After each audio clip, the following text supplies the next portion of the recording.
Hey, what's up, Donell? How you doing, bro? I'm good. How are you? I'm all right, man. First of all, I just want to congratulate you, on the release of your album Lyrics, man. How's it feel right now? I feel great, man. It just feels good to be back out, with a fresh new project, new music, and I just appreciate the fans, man, for, supporting me through the years. Cool. Before I talk to you more about the album, it's been about 15 years since you released your debut album, and a lot of the peers you came up with in R&B with back then, they're no longer here. So, what does it mean to you to, have achieved that longevity in your career? You know what, man, in many years, man, I always felt like,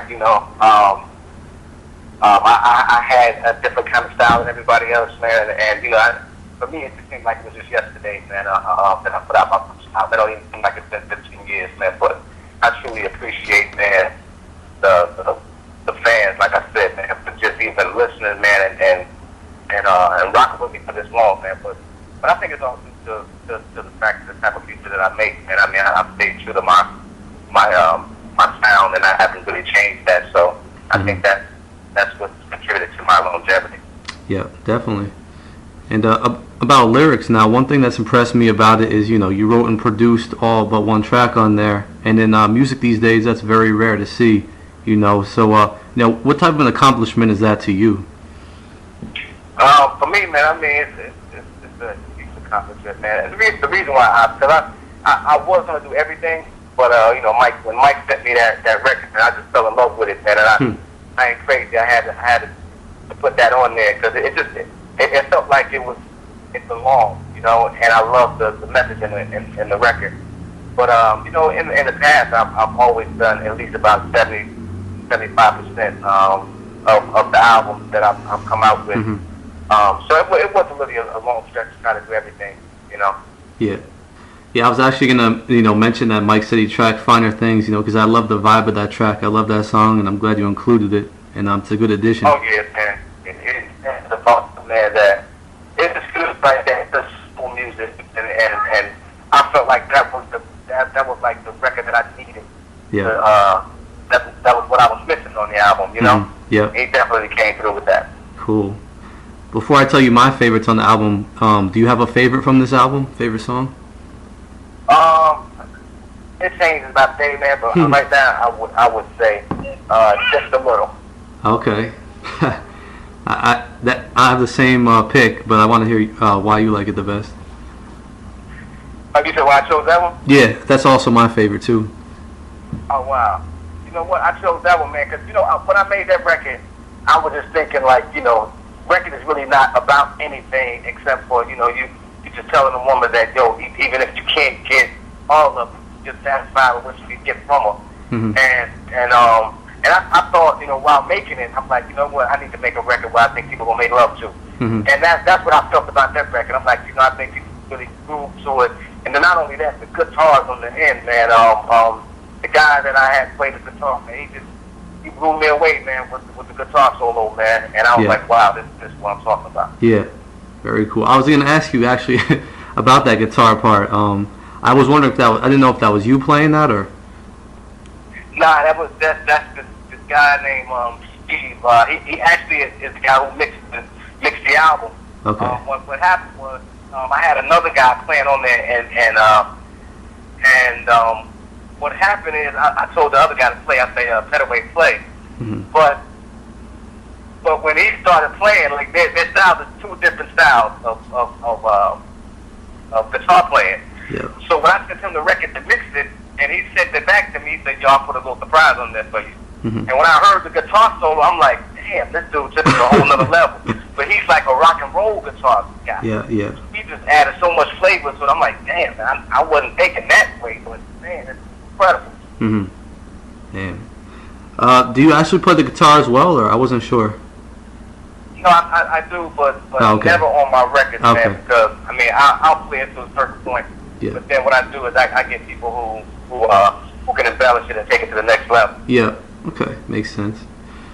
Also I noticed on the album it seemed like a few times you were experimenting with a little bit of different sound, especially on a song like "What's Next."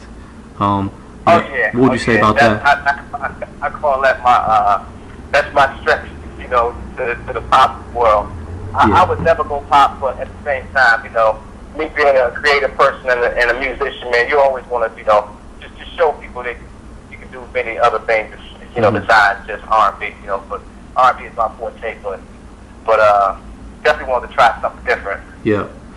Yeah, actually a lot of, R&B fans I spoke to, they weren't, too big on that one, What's Next, but actually I like the song. I thought it was, different, and, it's kind of catchy to me, so I kind of enjoyed it. You know what, I think it's more European than anything. Yeah. Definitely. It's a good point. So, I've also read you're debating between Backdoor and All About the Sex for the next single. Is that?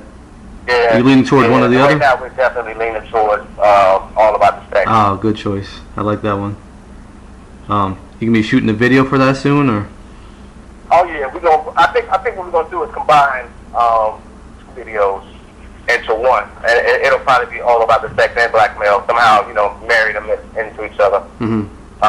But I like All About the Sex, man, because I think it has all the elements of what I used to do in the past. It's really musical, and the lyrical content is real positive. Yep, I agree.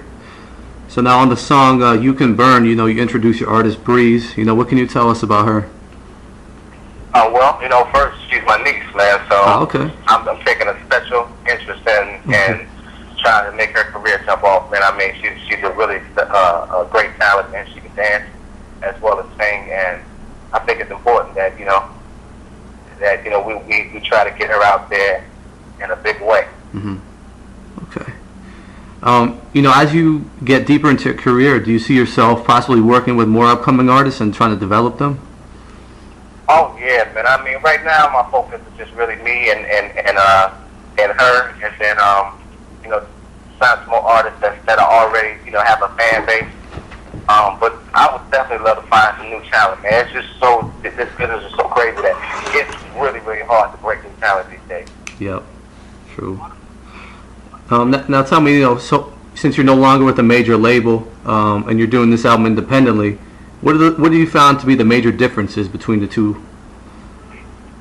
To be honest with you, I mean, there's not really a big difference, except for the fact that, maybe with a major label, they just have a little bit more money to spend.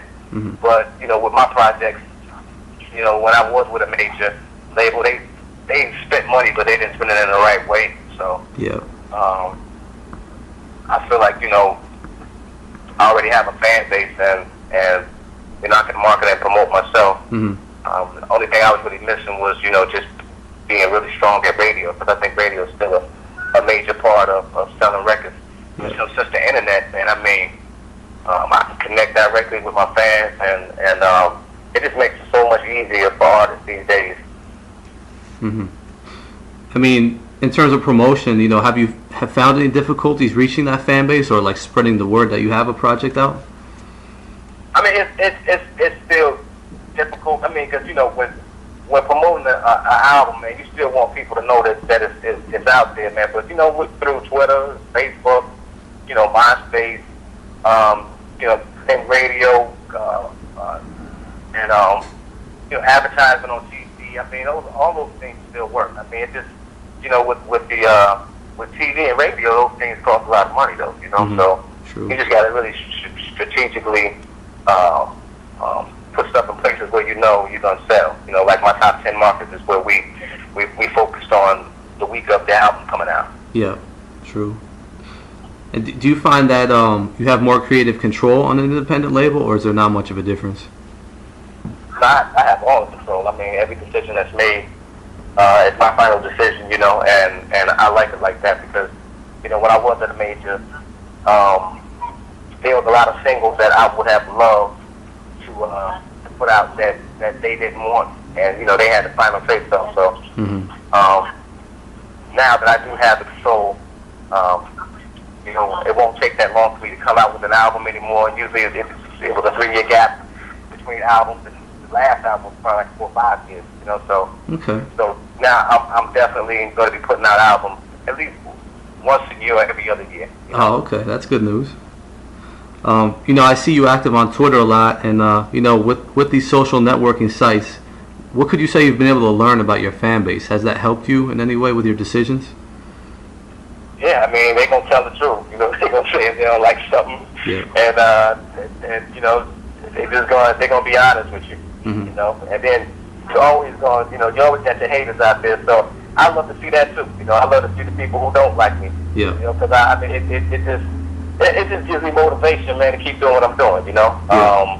but my fans, man, I mean, going through, man, they gonna tell the truth. They gonna be like, yo, if they don't like it, they don't like it. Yeah. I mean, and just like you said, with the what's next thing, a lot of fans didn't understand that record. You know what I'm saying? Yeah. Because they don't. It's not saying that it's for somebody else. It's probably be a huge record for somebody else. But them hearing it from me, it's like, you know, wow. Well, what were you thinking of? Yeah. But at the same time, yeah, slowly, gradually get them to understand that it's okay for people to be different. You know. Mm-hmm. Yeah. Exactly. You know, not hit them over the head. Now, if I would have came with a whole album like that, Mm-hmm. man, people would be upset. But, Yeah. you know, at the end of the day, man, I mean, I'm just showing my creative side and just showing that, you know, there's many other sides, many other things I want to do musically, but I'll always be R&B. Yeah. Okay. Cool. You know, the Lost Files album you put out last year. You know, I was a big fan of it, and I think you had mentioned on Twitter you're going to do a part 2 at some point. Is that still in the works? No, that's definitely in the works, man. I got a lot of songs that I had that didn't make albums. So, I mean, we'll definitely do another Lost Files. But I think I'm going to do another album before I do another Lost Files. Oh, okay, cool. Yeah, because I'm still stuck on that Superman song, man. That song is crazy. Man, you know, I did that song in 96. 96 is when I did that song. It's amazing. How did that one not make the album back then? Would that have been on My Heart? Because we had a lot of records, man, and it just didn't make it. And then when we went to the next album, my style of music had changed so much that I didn't feel comfortable with putting it on it. Even though I loved the record, it just wasn't it just wouldn't have fit on a where I wanted the album. You know? Yeah, true. So it got overlooked. Mhm. So you got some more gems in the closet for us too? Oh man, definitely. I got a lot of records, man, that we recorded that didn't get put on any album. Cool. Look forward to that. So, you know, as a veteran in the industry, what are your goals at this point, you know, for the future?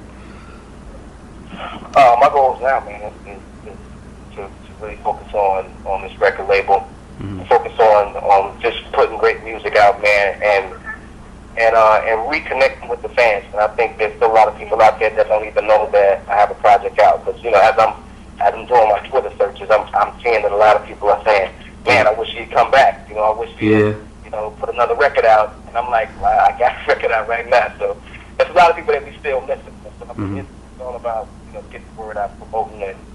And I think that's my focus right now, man, is just spread that word. Yep. Okay. And overall, since it's been a few weeks since the album came out, would you say you're happy with the performance? Like, how would you rate it so far? Honestly, man, I give it a C. Really? And the reason I give it a C is because, you know, with the climate of the music business right now, B1, my distribution company, they only put out a certain amount of records. And I understand it because, you know, we only have 3 major chains that's selling records, and that's Walmart, Best Buy, and Target. And, you know, I had a meeting with those guys, and they were really adamant about not buying a lot of pieces because they don't want records sitting on their shelves. You know, and I come from the days where, you know, you put 100,000 in the stores and you know, you see what happens. So for me, a lot of people were going to stores and they weren't able to get the record because there were not enough in the stores. You know, so it's like a catch-22. You lose a sale, but at the same time, it's good to sell out pre-order, but you're still missing that sale. And you never know if a person will come back and get it. You know what I'm saying? Because you know, with the download age, they be like, well, man, you know, forget it. I'm just going to download it. You know? Yeah. Wow. That must be a tough situation. It is, but, you know, at the end of the day, man, I'd rather be in this situation than to be on a major label and put out product and still not be able to, to make revenue or make money. Mm-hmm. You know what I'm saying? Because, I mean, a lot of what they're doing right now is backwards. Yeah. Okay. How do you feel about, with the whole digital age? Do you think that CDs will eventually become obsolete and everything will just be done online? I know you're big into digital and everything. I don't think so. I think people, well, at least my core fan base, man, I think they come from an age of wanting to that physical copy, Mm-hmm. where they want to hold it, they want to read the credits on the back of it, and I don't think it'll actually all go digital. Mm-hmm. The only way I think it'll go digital is if they fix the internet and regulate it where that people can't download for free. Yeah, true. And until they do that, I don't think they'll make it all internet. Yeah. Yeah, I'm definitely one of those. I do say this though: when they do regulate it and nobody can download for free, and somebody will outsell Michael Jackson. Okay. So then you got the world at your feet. You know what I'm saying? That's you can get worldwide sales through the internet. You know what I'm saying? So I guarantee you, it's once they're able to do that, and nobody knows when that's gonna happen. It probably won't never happen because every code that's written is broken at the same time. So. Yeah. Yeah. Very fair. All right, Donell, I don't want to take up too much of your time. Is there anything else you'd like to add before we finish up? Yeah, just let the fans know, man, that I really appreciate them for supporting me through years, man. I appreciate you as well. Yeah. And just thanks for supporting me, man. They can reach me on Twitter.com/DonellJones96 and Facebook .com/DonellJones96. Cool. Thanks so much, Donell, and just keep doing what you're doing because we're loving your music out here, man. Thanks, man. I appreciate that, brother. All right, man. Take care. Bye.